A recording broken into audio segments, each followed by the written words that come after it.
नमस्कार आप सभी को। ये वीडियो आप सभी सेविका के लिए बनाया जा रहा है। कृपया इसको आप लोग बहुत ही ध्यान से देखें। ये बहुत ही महत्वपूर्ण वीडियो है। इस वीडियो में आप लोग को ये बताया जाएगा कि अभी कुछ महीने पहले आप लोगों ने जो अपने केंद्र पे लाभार्थियों का फॉर्म अप्लाई किया था डीबीटी के लिए, उसी को सत्यापन करना है आप लोगों को। जैसे कि आप लोगों को पता है कि इसके पहले आपने जो फॉर्म अप्लाई किया था, चाहे वो आंगनबाड़ी केंद्र के बच्चे हों या स्तनपान कराने वाली महिला हो या गर्भवती महिला हो, उन सब का फॉर्म या तो आपने अप्लाई किया था या तो लाभार्थी ने खुद किया था या फिर किसी और ने भी किया था। वो पहला चरण था, फॉर्म अप्लाई हो चुका है। अब आप सभी सेविका को अपने अपने आंगनबाड़ी केंद्र के लाभार्थियों के फॉर्म का सत्यापन करना है। सत्यापन इसलिए भी ज़रूरी है कि आपके यहाँ कौन कौन से लाभार्थी पंजीकृत है, किनको आपके यहाँ से लाभ मिलता है और किनको नहीं। जिनको आपको यहाँ से लाभ मिलता होगा उसको आप लोगों को सत्यापन करके यस करना है। जिनको नहीं मिलता है, आपके केंद्र पे जो रजिस्टर्ड नहीं है, पंजीकृत नहीं है, उनको नो करना है। कैसे करना है, ये वीडियो में यही सारी चीज़ें आप लोगों को बताई जाएगी। कृपया इस वीडियो को आप लोग बहुत ध्यान से देखें। एक बार में समझ में ना आए तो दोबारा देखें, तीसरी बार भी देखें।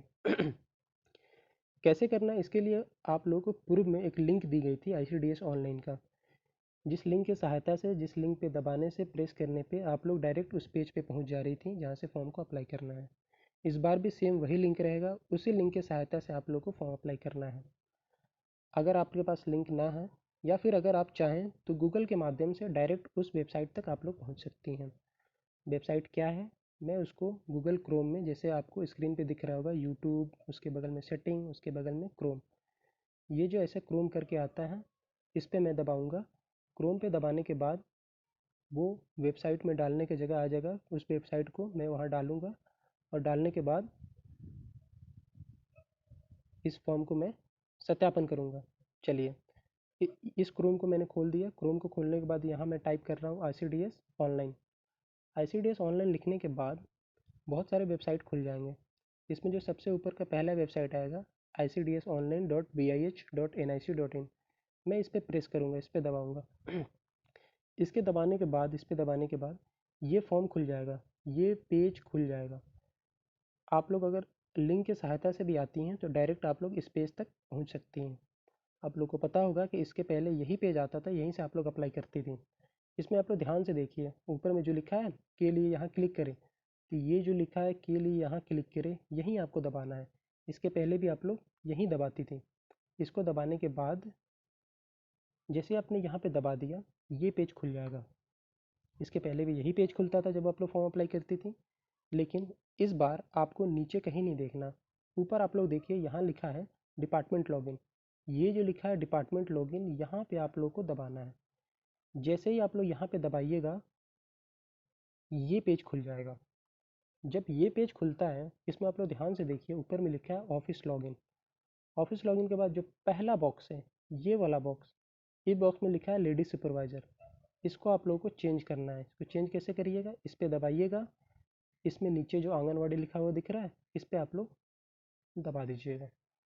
अब देखिए दूसरा बॉक्स आ रहा है यहाँ पे। दूसरे बॉक्स में आप लोग को डालना है, इस वाले बॉक्स में अपना यूज़र आईडी, और तीसरे बॉक्स में आप लोग को डालना है OTP। तो आपका यूज़र आईडी और OTP अब तक आप लोग को नहीं मिला है। जल्द ही आपके LS मैडम के द्वारा यूज़र आईडी और OTP आप लोग को उपलब्ध करा दी जाएगी। अब देखिए, ये जो यूज़र आईडी है, इस यूज़र आईडी में आप लोग यूज़र आईडी डालेंगे। हर एक सेविका का यूज़र आईडी अलग अलग होगा, उसके लिए आप लोग कंफ्यूज ना होइएगा। आप लोग अपना अपना यूज़र आईडी और OTP डालिएगा। चलिए, मैं कोई यूज़र आईडी डाल के लॉगिन करके आप लोगों को दिखा रहा हूँ कैसे आप लोग इस फॉर्म को सत्यापन करिएगा। सपोज जो मेरे पास यूज़र आईडी है वो मैं डाल रहा हूँ। आप लोग यूज़र आईडी बिल्कुल भी ध्यान से डालिएगा, गलती मत करिए। अगर आप लोग गलत यूज़र आईडी डालती हैं तो फॉर्म लॉगिन नहीं होगा। फॉर्म लॉगिन नहीं होगा तो आप लोग फॉर्म को सत्यापन नहीं कर पाइएगा। चलिए, मैं यूज़र आईडी डाल दिया। यूज़र आईडी के बाद नीचे OTP मांगता है। आप लोग को जो OTP दिया जाएगा, आप लोग वही OTP डालिएगा इसमें। OTP डालने के बाद इस तरह से आएगा, आप लोग यहाँ OTP डाल दीजिएगा। अब देखिए, ये जो नीचे एक और बॉक्स दिख रहा है आपको, चौथा बॉक्स, इस बॉक्स में आप लोग को वही डालना है जो ऊपर में दिख रहा है हरे रंग से लिखा हुआ। इसमें क्या लिखा है, कैपिटल कैपिटल में H है, P है, T है। आप लोग जो आएगा वही यहाँ पे डाल देना है, आपके फॉर्म में जो आएगा। चलिए, मैं इसको यहाँ डाल दिया। अब देखिए नीचे में 2 बॉक्स दिख रहा है रेड कलर का, तो ये जो बॉक्स है लॉगिन करें लिखा हुआ है, इस पर आप लोग को दबाना है। इस पर आप लोग जैसे ही दबाइएगा फॉर्म खुल जाएगा, लॉगिन हो जाएगा। लॉगिन होने के बाद आप लोग फॉर्म को आसानी से सत्यापन कर सकती हैं। अब देखिए मैंने वहाँ पे दबाया तो ये पेज खुल गया। इस पेज में आप लोग ध्यान से देखिए, एक जगह लिखा है होम, एक जगह लिखा है एक्शन। तो ये जो लिखा है एक्शन, ACTION, इसी पे आप लोगों को 1 सेकंड तक दबाए रखना है। जैसे ही आप लोग 1 सेकंड तक यहाँ पे दबाए रखिएगा इस तरह से आ जाएगा। हो सकता है ये आ जाए ऐसे स्क्रीन पे, इसको हटाने के लिए आप लोग साइड में कहीं भी स्क्रीन पे छोटा सा प्रेस कर दीजिएगा, दबा दीजिएगा, धीरे से हट जाएगा ये। अब ये जो आ रहा है ये वाला, इस पे आप लोग को दबाना है। एक्शन पे दबाने के बाद आप लोग जैसे ही इस पे दबाती हैं ये फॉर्म खुल जाएगा। इसमें आप लोग ध्यान से देखिए, ऊपर में लिखा है लाभार्थी का सत्यापन, नीचे पहले बॉक्स में लिखा है आंगनवाड़ी का नाम, या आप सभी सेविका का अपने अपना आंगनवाड़ी का नाम यहाँ पे लिखा हुआ मिल जाएगा। इसमें आप लोग को कुछ नहीं करना है। जो दूसरा बॉक्स दिख रहा है यहाँ पे प्रकार, प्रकार में आप लोग को सिलेक्ट करना है। प्रकार में आप लोग को क्या सिलेक्ट करना है मैं बता रहा हूँ। प्रकार पे जैसे ही आप लोग दबाइएगा, आपको पता है 3 तरह का लाभार्थियों का फॉर्म आपने अप्लाई किया था, या तो वो आंगनवाड़ी केंद्र के बच्चे थे, या स्तनपान कराने वाली महिला थी, या तो गर्भवती महिला थी। आप लोग आंगनवाड़ी केंद्र के बच्चों पे सिलेक्ट करिएगा, चूज करिएगा। तीसरा बॉक्स जो आ रहा है दिख रहा है आप लोगों को, जहाँ पे स्थिति लिखी है, पेंडिंग लिखा है, इसको ऐसे ही रहने देना है, इसमें कुछ भी नहीं चेंज करना है। ठीक है। आप क्या करिएगा, आप इस वाले बॉक्स में जो रेड कलर का है, लाल रंग का है, गेट डिटेल्स, इस पे आप लोग दबाइएगा। गेट डिटेल्स पे जैसे ही आप लोग दबाइएगा, आपके आंगनवाड़ी केंद्र से जितने भी फॉर्म अप्लाई हुए हैं आंगनवाड़ी केंद्र के बच्चों का, यानी कि जिनको स्कूल पूर्व शिक्षा के बच्चे कहा जाता है, उनका डिटेल्स आ जाएगा। आप लोगों को क्या करना है, सभी बच्चों को ध्यान से देखना है। अपना रजिस्टर आप लोग निकाल लीजिएगा, आप लोग अपना पंजी निकाल लीजिएगा। पंजी में देखिएगा कि जिन जिन बच्चों का नाम आ रहा है वो आपके यहाँ पंजीकृत है कि नहीं। जैसे सबसे पहला खंदा देखिए, सबसे पहला जो कॉलम है इसमें दिया क्रम संख्या, दूसरे में यस नो पोषण का प्रकार, उसके बाद से माता पिता का नाम, आधार संख्या, IFSC कोड, खाता संख्या, लाभार्थी का नाम, लिंग, श्रेणी, जन्म का साल। सबसे पहले आप लोग लाभार्थी का नाम देखिएगा कि ये जो लाभार्थी का नाम दिखा रहा है अरशद अली, उसके बाद से इनका माता और पिता का नाम, माता का नाम फरजाना खातून, पिता का नाम मनवर अली, ये आपके केंद्र पे रजिस्टर्ड है कि नहीं, पंजीकृत है कि नहीं, जो कि आपके पंजी के अनुसार दिखेगा। अगर ये आपके केंद्र पे रजिस्टर्ड है, ये बच्चा आपके स्कूल पूर्व शिक्षा का बच्चा है, आंगनवाड़ी केंद्र का बच्चा है, इसमें आप लोग क्या करिएगा, यस में दबा दीजिएगा। यस में जो गोल से छोटा सा खंदा दिख रहा है इसमें आप लोग दबा दीजिएगा। इसमें ऐसे कर दीजिएगा आप लोग। दबाने के बाद एक और नीचे में बॉक्स दिख रहा है जिसमें लिखा है पोषण का प्रकार। आप लोग पोषण के प्रकार पे दबाइएगा। पोषण के प्रकार पे जैसे ही आप लोग दबाइएगा ये 2 ऑप्शन आ जाएगा, एक सामान्य कुपोषित आएगा, एक अति कुपोषित आएगा। आप लोग सामान्य कुपोषित पे दबा दीजिएगा। ठीक है। फिर तीसरा नीचे एक बॉक्स दिख रहा है जिसमें लिखा है इंटर नंबर ऑफ मंथ्स, यहाँ आप लोग को ये बॉक्स दिख रहा है। ठीक है। इसमें आप लोगों को क्या करना है, ये बच्चे कितने साल का है उसके महीने डाल देना है। मान लीजिए बच्चा 3 साल का है, 36 महीना डाल दिया मैंने। क्या हुआ, एक बच्चे को मैंने वेरीफाई कर दिया अपने मोबाइल में। अब दूसरे बच्चे को करूँगा, फिर तीसरे, चौथे, सारे बच्चों का कर दूंगा। चलिए मान लिया कि ये मेरे केंद्र का बच्चा था, इसका नाम क्या था, इसका नाम था अरशद अली। यहाँ नाम दिखता है, आप लोग को पता ही है, यहाँ नाम दिखता है सबसे लास्ट में, अंतिम में। इसको मैंने वेरीफाई कर दिया। ऐसे करते करते मैं नीचे आया, हमें देखा कि यहाँ एक नाम है, सबको वेरीफाई करना है। एक नाम है यहाँ दिख रहा है क्या, आर्यन कुमार, ये आर्यन कुमार, ये लाभार्थी का नाम होगा, ये वाला लाभार्थी के माता और पिता का नाम होगा। ठीक है, इससे आप लोग आसानी से पहचान सकती हैं। तो ये जो लाभार्थी है आर्यन कुमार, आप अपना पंजी देखेंगे, रजिस्टर देखेंगे, अगर ये आपके केंद्र का बच्चा होगा तो आप क्या करेंगे, पता ही आपको, यहाँ जो दिख रहा है यस, इस पर आप लोग दबा देंगे। यस पे आप लोग दबा दीजिएगा, ऐसे बिंदु आ जाएगा बीच में डॉट सा। उसके बाद आप लोग क्या करिएगा, पोषण के प्रकार पे दबाइएगा, इस पर दबाइएगा। पोषण के प्रकार के दबाने के बाद आप लोगों को सामान्य और कुपोषित पूछेगा, इस पर आप लोग दबा दीजिएगा। तीसरा बॉक्स नीचे दिया है, तीसरा बॉक्स में फिर आप लोग क्या डालिएगा, उस बच्चे की उम्र कितनी है या बच्चे की उम्र कितनी है। अगर बच्चा 3 साल 2 महीने का होगा तो कितना मंथ डाल दूंगा मैं, 38 मंथ। ठीक है, ये मेरे वेरीफाई हो गया। ठीक है, चलिए मैं एक और नाम देखता हूँ उदाहरण के लिए, जैसे नंदिनी कुमारी है, यहाँ पे आप लोग को दिख रहा होगा, ये नंदिनी कुमारी, सॉरी, ये यहाँ पे आप लोग को दिख रहा होगा नंदिनी कुमारी, ठीक है। नंदिनी कुमारी देख ली आप, इनके माता और पिता का नाम देख ली। माता का नाम नेहा देवी, पिता का नाम विनोद कुमार। अब आप क्या करेंगे, आप अपना पंजी देखेंगे। अगर आपके पंजी में ये पंजीकृत है, आपके केंद्र का बच्चा है या बच्ची है, तो आप यस करेंगे, नहीं है तो नहीं करेंगे। मान लीजिए आपके केंद्र का बच्चा नहीं है, तो आप क्या करेंगे, सिर्फ नो पे दबा देंगे। इसमें पोषण का प्रकार वगैरह कुछ भी सिलेक्ट नहीं करना है। जब आप नो करेंगे तो इस पर नहीं दबाना है, इस पर भी नहीं कुछ डालना है। नो मतलब सिर्फ नो, ठीक है। चलिए मैं एक और नाम देखता हूँ। मान लीजिए यहाँ पे दिया है पूजा कुमारी। ये पूजा कुमारी अगर मान ले, ये पूजा कुमारी नाम आपको पता है कि सबसे अंत में आता है, यहाँ आता है नाम, ये दिखा है ना, ये लाभार्थी का नाम दिखाता है यहाँ पे, ये, ठीक है। चलिए मैं एक और नाम देखता हूँ। यहाँ पे दिया है पूजा कुमारी, ठीक है। इनके माता पिता क्या नाम है, माता का नाम है रमीता देवी, पिता का नाम है अशोक मांझी। यहाँ पे दिख रहा होगा आप लोगों को, ठीक है। मैंने अपना रजिस्टर खोल के रखा हुआ है। रजिस्टर मेरा ये बता रहा है कि ये जो बच्चा है या बच्ची है, ये मेरे केंद्र की लाभार्थी है, आंगनबाड़ी केंद्र की बच्ची है पूजा कुमारी। तो मैं क्या करूँगा, यस कर दूँगा। और जो दूसरा बॉक्स में पूछेगा पोषण का प्रकार, इसमें मैं सामान्य कुपोषित डाल दूँगा। मान ले कि ये 3 साल 3 महीने का है, तो मैं क्या करूँगा, 39 मंथ डाल दूँगा, ठीक है। चलिए एक और वेरीफाई करते हैं, मान लेते हैं एक और नाम है, ठीक है। ऐसे आपको एक एक करके ऊपर से नीचे तक आना है, ठीक है। मैं बीच बीच में एक तो छोड़ दे रहा हूँ, लेकिन आप लोग को एक एक करके आना है। मान लेते हैं एक नाम है ये आलिया तबस्सुम, ठीक है। इनके माता का नाम है माजिदा तबस्सुम, पिता का नाम है मोहम्मद अजीमुल्ला।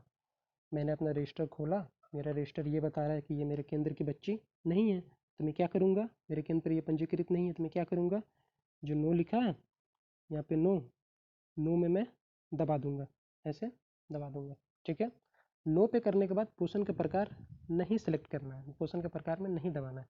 ऐसे कर करके जितने भी बच्चे आएंगे ऊपर से लेके नीचे तक, यहाँ से लेके यहाँ तक, ये जितने भी बच्चे आएंगे, ये सारे बच्चे ऊपर से नीचे नीचे तक, इन सबको आपको वेरीफाई कर देना है, ठीक है। वेरीफाई करने के बाद अंत में क्या करना है आपको, जब आपने ऊपर से नीचे तक वेरीफाई कर दिया, जितने भी आपके केंद्र के बच्चे थे, जितना इसमें लिस्ट में आ रहा था, सबको आपने यस कर दिया, सबको सामान्य कुपोषित दिखा दिया, सबका उम्र डाल दिया। जो बच्चे नहीं थे उनको केवल नो कर दिया।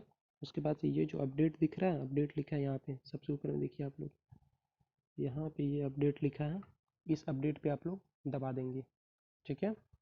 मैं अगर यहाँ पे दबाता हूँ अपडेट पे, तो हो सकता है ये जिस भी सेविका का आईडी होगा गलत रिपोर्ट हो जाए, इसलिए मैं इसको नहीं दबाऊंगा। आप लोग इतना भरने के बाद ये जो अपडेट लिखा हुआ दिख रहा है, इस पे आप लोग दबा दीजिएगा, ठीक है। अपडेट पे दबाने के बाद यहाँ पे लिखेगा सक्सेसफुली सेव्ड।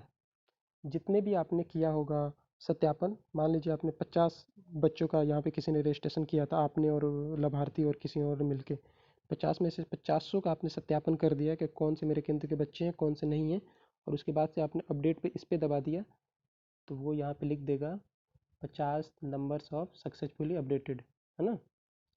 चलिए इतना करने के बाद आपको फिर क्या करना है, आपको पहला प्रकार आपने बना लिया, पहले प्रकार को आपने सत्यापन कर दिया। अब ऊपर आइए, फिर यहाँ देखिए, यहाँ पे क्या दिया है, प्रकार। पहले में तो आपने आंगनबाड़ी केंद्र के बच्चों का कर दिया, फिर आप दबाइएगा इसी में, फिर आप किसका करिएगा, स्तनपान कराने वाली महिला, इस पर दबाइएगा। दबाने के बाद फिर से ये जो गेट डिटेल्स लिखा है, फिर इस गेट डिटेल्स पे दबाइएगा। गेट डिटेल्स पे दबाने के बाद फिर इस आंगनवाड़ी केंद्र पे जितने भी स्तनपान कराने वाली महिला होंगी, जिनका पंजीकरण किया होगा आपने या फिर लाभार्थी ने या फिर किसी और ने, उन सब का सूची आ जाएगा। इसमें से आपको देखना है कि कौन से मेरे THR वाली लाभार्थी हैं, जिनका आप मेरे केंद्र से THR मिलता है, उनको आप क्या करेंगी, यस। जो नहीं होंगी उनको नो। मान लेते हैं ये नाम है असगारी खातून, हस्बैंड का नाम अली हसन, ठीक है। आपको पता चला कि ये मेरे केंद्र की लाभार्थी नहीं है, THR की लाभार्थी नहीं है, तो मैं क्या करूँगा, इनका नो कर दूंगा, ठीक है। नो पे दबा दूंगा ठीक। फिर मैं दूसरे नंबर पे देखूंगा क्या नाम है, नेहा देवी विनोद कुमार मांझी, ठीक है। मैंने अपना THR का सूची निकाला, रजिस्टर निकाला, हमें पता चला कि नेहा देवी, जिनके हस्बैंड का नाम है विनोद कुमार माझी, ये मेरे THR के लाभार्थी हैं, इनको THR मिलता है मेरे पास से। तो फिर आप क्या करेंगी, इनको यस जो लिखा है यहाँ पे, यस यस पे दबा देंगी। ठीक है, सिर्फ यस और नो दबाना है स्तनपान कराने वाली महिला में और गर्भवती महिला में। आंगनवाड़ी केंद्र के बच्चों में पोषण का प्रकार पे भी दबाना है और इंटर नंबर ऑफ मंथ भी दबाना है, लेकिन गर्भवती महिला में और स्तनपान कराने वाली महिला में पोषण के प्रकार भी नहीं दबाना है और इंटर नंबर ऑफ मंथ भी नहीं दबाना है, ये दोनों नहीं आएगा। ठीक है, इसमें सिर्फ यस और नो करना है। अगर आपने आंगनवाड़ी केंद्र के बच्चों का सत्यापन कर रही हैं तो वहाँ पे पोषण का प्रकार भी चुनना है, जिसमें सामान्य और कुपोषित पे चूज करना है और उसके उम्र भी डालना है महीने में। ठीक है, चलिए ये दो आपने सत्यापन कर लिया। इसके बाद आप क्या करेंगे, आपको पता है ऊपर जो अपडेट लिखा है यहाँ पे, इस अपडेट पे आपको दबा देना है। ठीक, आपने इसका भी कर दिया, स्तनपान कराने वाली महिला का भी आपने सत्यापन कर दिया। फिर आप किसका करेंगे, फिर आप ऊपर जाएंगे, यहाँ आएंगे, या फिर आप क्या करेंगे, आप यहाँ दबा के गर्भवती महिला करेंगे। ठीक है, यहाँ दबाने के बाद फिर ऐसे आ जाएगा, फिर आप गेट डिटेल्स पे दबाइएगा, इस वाले बॉक्स पे, है ना। यहाँ दबाने के बाद फिर गर्भवती महिला के जितना भी पंजीकरण आपके केंद्र पे हुआ होगा, जिसका फॉर्म या तो आपने अप्लाई किया होगा या तो वो लाभार्थी खुद की होगी या किसी और ने किया होगा, सबका सूची आ जाएगा। इसमें सूची नहीं आ रहा है, इसका मतलब इस केंद्र पे, जिस केंद्र का मैंने यूज़र ID और पासवर्ड डाला है, उस केंद्र पे एक भी गर्भवती महिला का पंजीकरण नहीं हुआ है, फॉर्म नहीं भरा गया है। ठीक है, तो इसका लिस्ट नहीं आ रहा। अगर इसका भी लिस्ट आता, आप में अगर आ रहा है, आप लोग चेक करिएगा। तो आप लोग क्या करिएगा, यस और नो करके अंत में क्या करिएगा, ये जो आ रहा है अपडेट, इस पर आप लोग दबा दीजिएगा। इस तरह के करने से सिर्फ मुश्किल से आधे घंटे का काम है, आधे घंटे के काम में आपका आपके केंद्र का सारा सत्यापन हो जाएगा। ठीक है, इतना आप लोग अच्छे से ध्यान से कर लीजिएगा। जब इतना हो जाएगा फिर इसमें लास्ट में देखिएगा इधर लिखा है लॉग आउट, लॉग आउट पे आप लोग दबा दीजिएगा। ध्यान रहे चेंज पासवर्ड पे आप लोग बिल्कुल भी ना दबाइएगा। और एक बात का ध्यान आप लोग अच्छे से रखिएगा कि जो भी यूज़र ID और OTP आप लोग को दी जाएगी, ये बहुत ही गोपनीय है। ये सिर्फ और सिर्फ सेविका के पास ही होनी चाहिए। अगर ये किसी और के पास पहुंचती है तो हो सकता है कि वो आपका केंद्र खोल के लॉगिन ID और पासवर्ड से गलत वेरिफिकेशन कर दे, गलत सत्यापन कर दे, जिसकी रिस्पॉन्सिबिलिटी, पूरी जिम्मेदारी आपकी है। इसलिए आप लोग ध्यान रखिएगा कि आपका यूज़र ID और पासवर्ड किसी और को ना मिले।